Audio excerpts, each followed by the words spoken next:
और आप बड़ी आसानी से ढेर सारा पैसा कमा सकते हैं। मगर ऐसा न करके आप भीख मांगने क्यों निकले हैं? योर हाइनेस, इस दुनिया में सबसे कठिन काम है सन्यासी बन जाना और एक ही चीज खोजना, और वो है ज्ञान, नॉलेज, जो मैं खोज रहा हूं। और मैं या कोई भी सन्यासी भीख नहीं मांगता, भिक्षा मांगता है। और अगर मेरी बात कर रहे हैं तो मैंने तो भिक्षा मांगना भी छोड़ दिया है। भगवान की कृपा से इस शरीर की जितनी भी जरूरतें हैं, इतना तो बिन मांगे ही मिल जाता है और दिन अच्छी तरह से कट जाता है।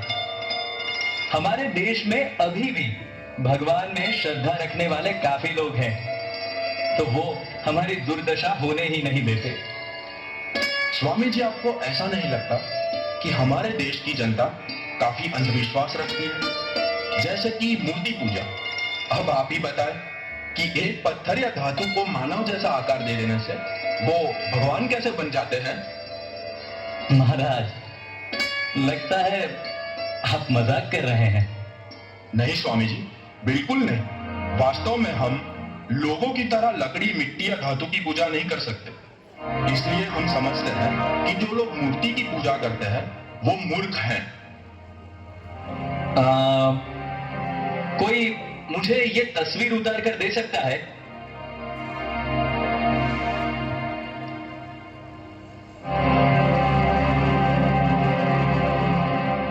हाँ, धन्यवाद। ये तस्वीर किसकी है? हमारे महाराज की है। क्यों? तो दीवान जी, अब आप इस तस्वीर पर थूकिए। घबराइए मत, मैं कहता हूं, इस तस्वीर पर थूकिए। स्वामी जी, ये आप क्या कह रहे हैं? ये तस्वीर महाराज की है और आप हमें उस पर थूकने के लिए कह रहे हैं? तो क्या हुआ? महाराज तो हमारे सामने बैठे हैं। वो शरीर के साथ इस तस्वीर में तो नहीं। इसके भीतर महाराज का हाड़ मांस या खून तो नहीं है ना?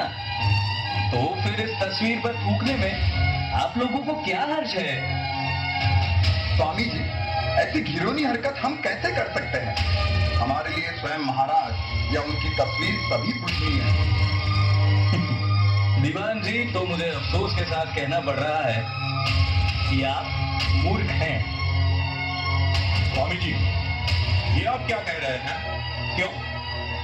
महाराज, आप ही ने तो कहा कि जो लोग कागज, पत्थर, धातु या लकड़ी की पूजा करते हैं वो मूर्ख हैं।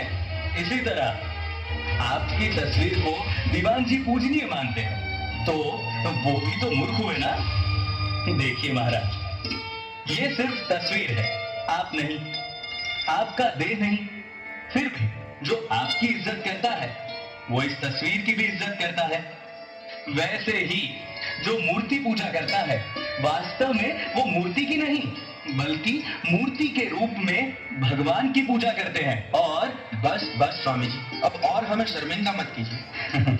हम भटक गए थे, आपने हमें सच्चा रास्ता बताया। स्वामी जी, आप महान हैं, हमें माफ कर दीजिए और आज के बाद हम हमेशा मूर्ति में बसे भगवान की पूजा करेंगे।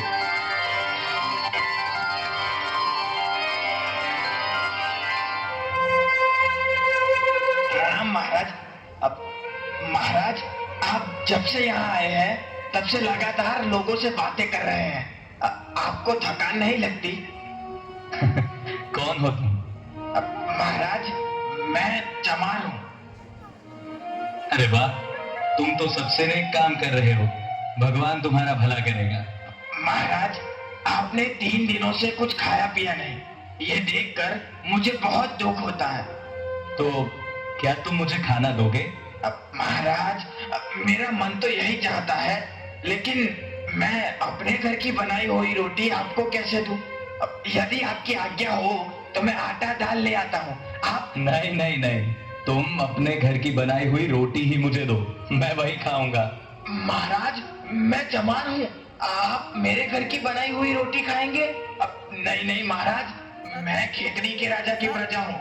राजा जी को अगर पता चल गया कि चमार होकर मैंने एक सन्यासी को रोटी बना कर दी तो मुझे भारी दंड मिलेगा महाराज, और राजा जी भी मुझे सजा देंगे। डरो मत, डरो मत। अगर इस बात के लिए तुम्हें सजा मिली या दंड हुआ तो वो मैं भुगत लूंगा। नहीं नहीं महाराज, अगर यहाँ किसी ने आते जाते आपको मेरा खाना खाते हुए देख लिया तो आपकी बुराई होगी और आपके साथ कोई बात भी नहीं करेगा। ये तो अच्छा है, मुझे बोलने की आवश्यकता नहीं रहेगी और मैं थोड़ा आराम भी कर लूंगा। तुम तो मुझे खाना दो बस।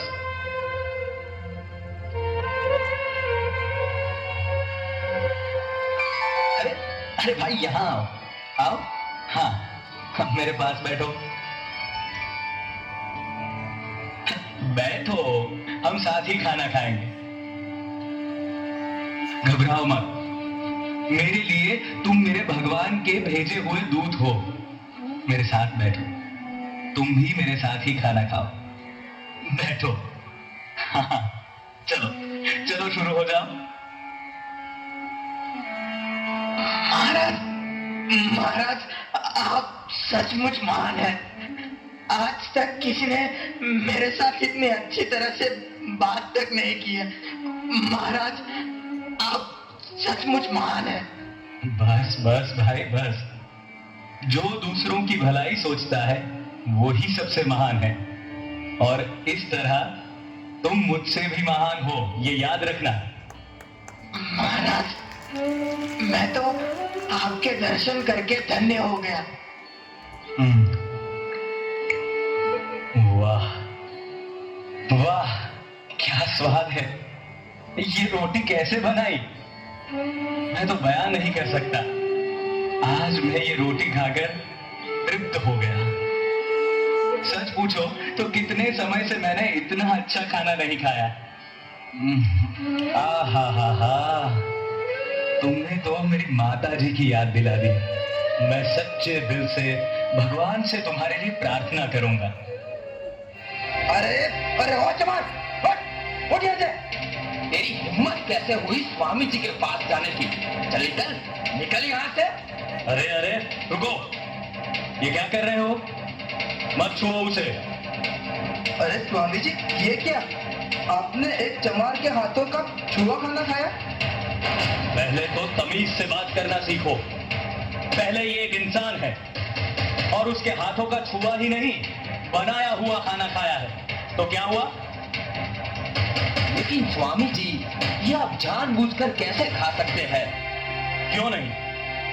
तुम सब लोगों ने तो मुझे लगातार 3 दिन और रातों से बुलवाया, मेरे साथ धर्म चर्चाएं की, बहुत कुछ प्राप्त कर लिया। आपके सभी प्रश्नों का मैं समाधान करता रहा, लेकिन मैंने कुछ खाया कि नहीं, मैंने कुछ पिया कि नहीं, इसकी किसी ने खोज खबर की? मैं इंसान हूं भाई, मुझे जीने के लिए दाल रोटी चाहिए, समझे? स्वामी जी, हमें बताया होता तो हम आपके भोजन का प्रबंध करते। क्यों? हाँ, क्यों बताऊं? क्यों बताऊं मैंने तो भिक्षा मांगना भी छोड़ दिया है, और मैंने तो इसे भी नहीं बताया था, लेकिन वो मेरी भूख और प्यास नहीं देख सका, और इसके दिल में दया आई, जो इसने मुझे अपने हिस्से का खाना दिया। आप लोग अपने आप को किस तरह ऊंचा कहकर बड़ाई करते हो?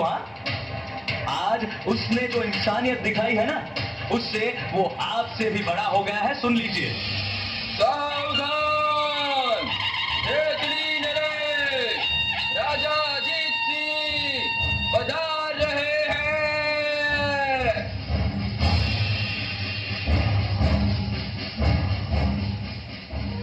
प्रणाम स्वामी जी। नारायण। खेतड़ी नरेश, उठिए उठिए राजन। ये क्या स्वामी जी, हमने सुना कि आप 3 दिनों से स्टेशन पर रह रहे हैं। कितनी असुविधा हुई होगी आपको।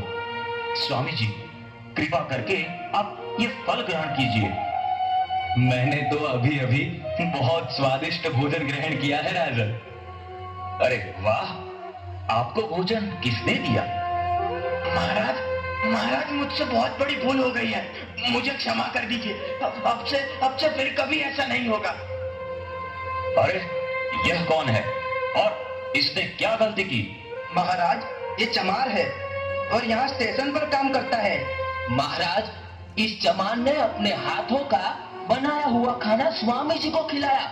शिव शिव शिव शिव शिव, इसे दंड मिलना चाहिए। महाराज, दंड तो अवश्य मिलना चाहिए, मगर आपके दंड का अधिकारी कौन है?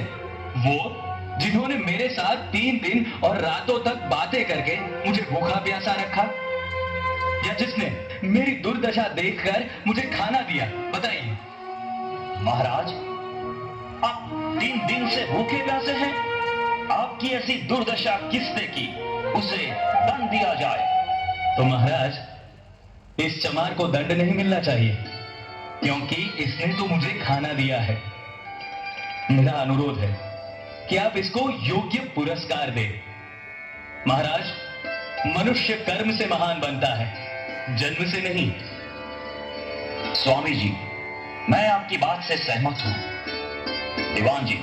जी महाराज। इसे योग्य पुरस्कार दिया जाए और आज से तुम स्टेशन पर नहीं, लेकिन राज दरबार में काम करोगे। महाराज, आपके इस बड़कपन से मैं बहुत प्रसन्न हुआ। जब तक झूठी सभ्यता के नाम से पहचाने जाने वाली बीमारी अस्तित्व में है, तब तक दरिद्रता अवश्य रहेगी, और इसलिए उसे दूर करने की आवश्यकता भी बनी रहेगी। ब्राह्मण अपने आप को बहुत महान मानते हैं और चमार अपने आप को नीच। ये मानसिकता हमें उनके मन से निकालनी होगी। सुनो भाई, जब तुम अपने आप को हीन समझोगे, तब दुनिया भी तुम्हें हीन समझेगी। तुम्हारा काम कतई नीच नहीं है, बल्कि सबसे ऊंचा है, क्योंकि अगर तुम जूते चप्पल नहीं बनाओगे तो लोगों को चलने फिरने में कितनी मुश्किल होगी, जरा सोचो। इसीलिए अपने आप को छोटा मत समझो, अपना कर्म निष्ठा और गर्व के साथ करो।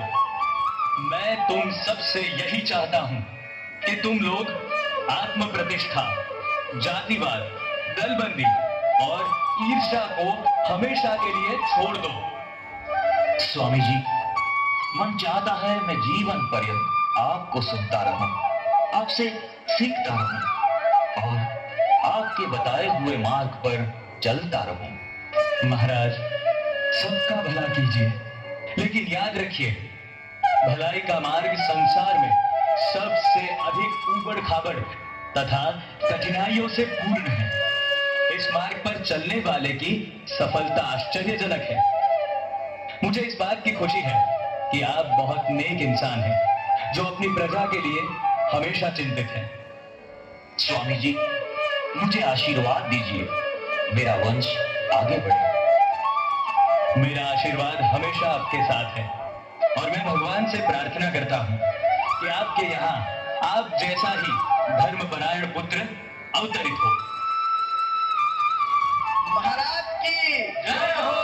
महाराज की जय हो! महाराज की जय हो! स्वामी जी की जय हो! स्वामी जी की जय हो! स्वामी जी की जय हो!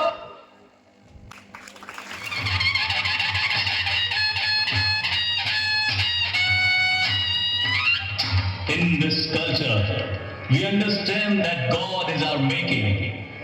We use Him for human emancipation rather than seeing Him as a supreme power which rules us. My dear young friends, I am happy to be amongst you all today. Let me share my limited knowledge on religion and spirituality with you. God is within us all.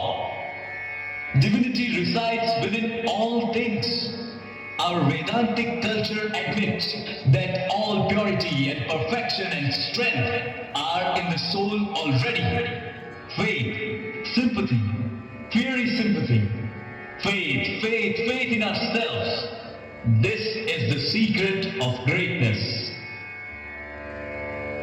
आप लोग पूजा किसी भी वस्तु की कर सकते हैं, पर हाँ, उसमें ईश्वर के दर्शन होने चाहिए। किसी मूर्ति या चित्र को ईश्वर समझना भूल है। ईश्वर तो सर्वव्यापी है। भक्ति तो तुम्हारे अंदर ही है, केवल उसके ऊपर काम कांचन का पर्दा पड़ा हुआ है। एकाग्रता की सहायता से मानव सर्वोत्तम सत्य तक पहुंच सकता है। स्वयं पर विश्वास हो तो मानव कभी विचलित नहीं हो सकता। जब आप खुद को पहचान लेते हो तब ईश्वर को अपने अंदर ढूंढ लेते हो। मेरे गुरुजी कहते थे, लोटा भी ईश्वर है और कटोरी भी ईश्वर है। हम सभी में ईश्वर है और हम सभी ईश्वर का ही अंश है। Never quarrel about religion. All quarrels and disputes concerning religion simply show that spirituality is not present.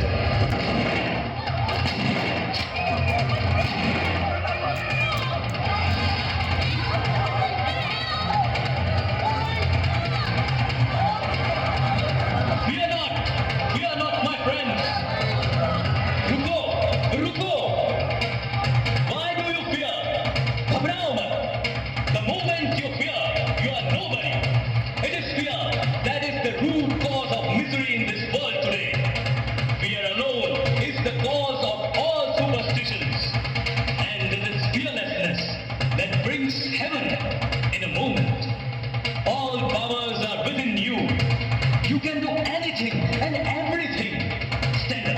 Stand up and express the divinity